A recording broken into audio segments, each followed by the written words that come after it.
Hello, everyone, and welcome. My name is John Karyaso Sugai, and I'm honored to be with you today. This is my second year serving on the AONL Nominations Committee, and I'm grateful for the opportunity to support this important work. Today's session is all about the 2025 AONL Board of Directors nominations. We're excited you're here to learn more about the process, the opportunities, and how you can get involved. By the end of this webinar, you'll be able to illustrate the nominations process, including deadlines, documentation, and eligibility, identify the key evaluation criteria, discover the time commitments and expectations for each position, and most importantly, create opportunities to connect with the nominations committee. Our nominations committee includes representatives from every A1L region. They bring diverse experience across care settings from acute care, community health, ambulatory services, industry partners, and academia. We're also fortunate to have former board members in this group, ensuring strong organizational knowledge and continuity. And notably, the A1L CEO serves as co-chair, highlighting just how important this work is. AONL is divided into 9 regions across the U.S.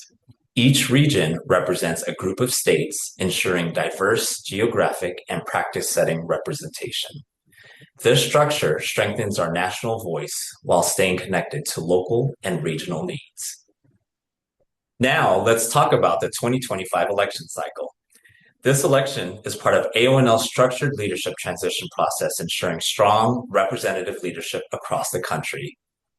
Open positions include president-elect, a 4-year commitment with 2 years as president-elect, followed by 2 years as president, and regional board members for regions 5, 7, and 9.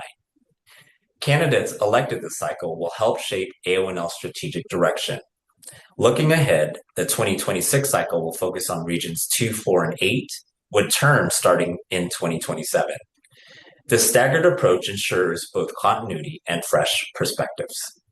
Hello, everyone. My name is Jen Painter, and this is also my second year serving on the AONL Nominations Committee. Thrilled to be with you today and excited to share with you a little bit around the time commitments that would be required for president-elect position.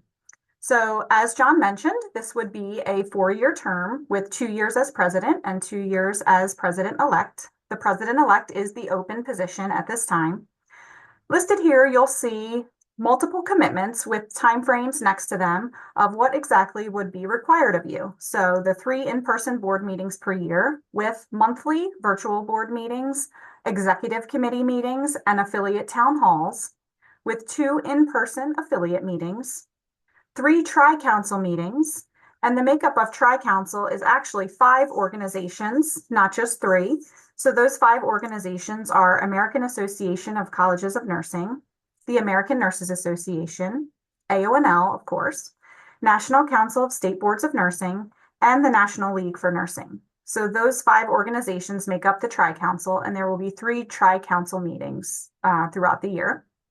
In addition to attending AONL events like the AONL Conference, which would be a 5-day commitment, and Advocacy Day.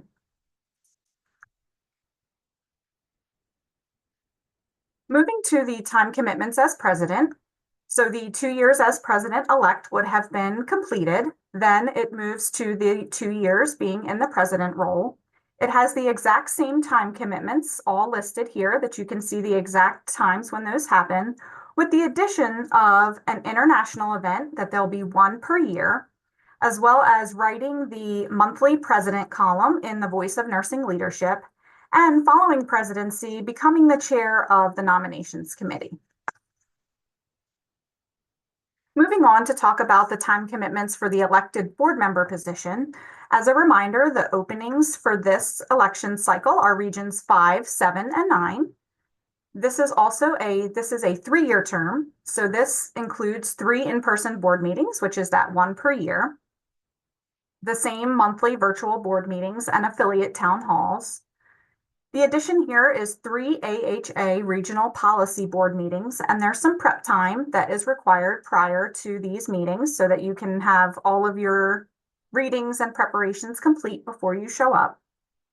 Also connecting with affiliates in their region. So one of the most common asks here is for the elected board member of the particular regions to speak at conferences or events and to stay locally connected with your regions, and maybe also have meeting times where you connect directly with those regions.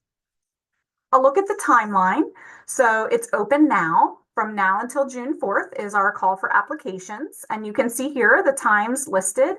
The sort of next steps are going to look at scoring the applications once they're finalized.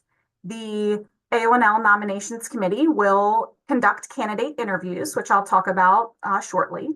Then the committee will work with AONL to approve the candidate slate.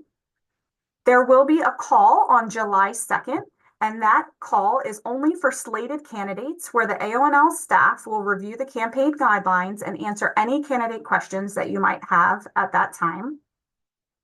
After that, from July 28th to August 12th will be the actual AONL election. Then the election will be ratified, results will be announced, and then following all of that, which I'll talk a little bit more about later as well, in September to October timeframe, we will begin the appointed board member search. Next, John is going to discuss with you a little bit more on the actual application criteria, questions, some of the required documents, and the evaluation tool. Thank you, Jen. Now let's go over the eligibility criteria. At least 3 years of AONL membership is required. A diploma or associate's degree with an advanced nursing degree or a bachelor's degree while actively pursuing an advanced nursing degree are required. You'll also need employer support. Preferred qualifications include active AONL participation, volunteering, and leadership, whether within AONL or other organizations, and strong professional engagement. Leadership does not have to be with an AONL affiliate. This is a common misconception. Leadership in any national, state, or local organization meets the criteria. Additional activities like presentations, publications, and advocacy efforts will also strengthen your application. You can start your application by scanning the QR code or visiting the board nominations page under the About section at aonl.org. After reviewing the position descriptions, click Submit Now. Inside the application portal, you'll complete the online form and subsequent questions, which we'll go through next. You'll also need to upload your CV, a letter of support, a professional photo, a brief biography, and your LinkedIn profile. Please note the platform uses character limits, not word counts. Each section will allow for up to 100 words. There are 4 short answer statements in total. Here are some of the questions you'll see: your AONL membership history, your primary work setting and location, years in nursing, your involvement with AONL over the past 3 years, leadership experience and recognitions, and examples of your communication skills and strategic work. Each application is reviewed using a standardized evaluation tool. This ensures a fair, comprehensive, and consistent process. To be competitive, your application, CV, and documents should reflect the 9 indicators found in the evaluation tool. This tool is available on the AONL Board Nominations webpage. I'm going to talk just a little bit about the actual interview process.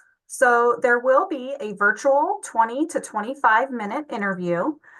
This interview will be a panel that's comprised of the nominations committee members, and we will have a set of questions that we will all ask each candidate. This is truly your opportunity to shine. This is your opportunity to ask the panel any questions that you may have for us, as well as showcase what it is that you might add to the AONL board. This is your chance to share your experiences and your insights with us. A little bit more around the campaign process itself. So you cannot begin campaigning until the actual election begins. AONL will notify all applicants of the status of their nomination after the nominations committee creates the candidate slate. AONL staff, as I mentioned, will host a call on July 2nd for all slated candidates to review the campaign guidelines and offer candidates the opportunity to ask any questions. It will also be recorded. All candidates will be required to film a 60-second video introducing themselves, the position that they're seeking, and make the pitch for why people should vote for them. After receiving really great feedback from previous candidates, AONL made the decision that AONL staff will record and edit all candidate videos. This truly helps foster diversity, equity, and inclusion, as not every candidate has the benefit of having a professional team to produce their video. By AONL doing all the filming and editing, the team can ensure that the video and audio quality is consistent and equitable in all of the videos. The board nominations page will include a campaign guide that all candidates must follow. Okay, so a little bit about the actual election process itself. The election will run from July 28th to August 12th at 5 p.m. Central Time. This is a national election, so all AONL members may vote for each position. AONL uses a third-party company to manage the election. Using a third party ensures election integrity. No one can see who voted for who has voted, hasn't voted, or who is leading at any time. AONL will include the exact timing voting closes in all communications. We close this during staff hours to ensure staff can assist anyone having difficulty voting. If voting were to close at 11:59 p.m., close to midnight, it might be challenging to have assistance at that time. Following the election, the nominations committee meets with AONL's executive committee to determine any specific gaps in the composition of the incoming board. For example, expertise, organization type, or position. Then they are identified and inviting members fitting those specific criteria who previously submitted an application to serve on a committee of the board. The appointed candidates need to submit an application. The nominations committee then interviews all interested appointed candidates to understand their expertise, their experience, and what unique perspectives they will bring to the board. Now I'm going to hand it back over to John to close us out. To recap, we have open positions for president-elect and regional representatives for regions 5, 7, and 9, with terms starting in 2026. Thank you so much for joining us today. We hope you'll consider taking this exciting step in your leadership journey with AONL. If you have any questions, please reach out to us at aonlnominations@aha.org. We look forward to seeing your application and continuing to support your leadership in our profession.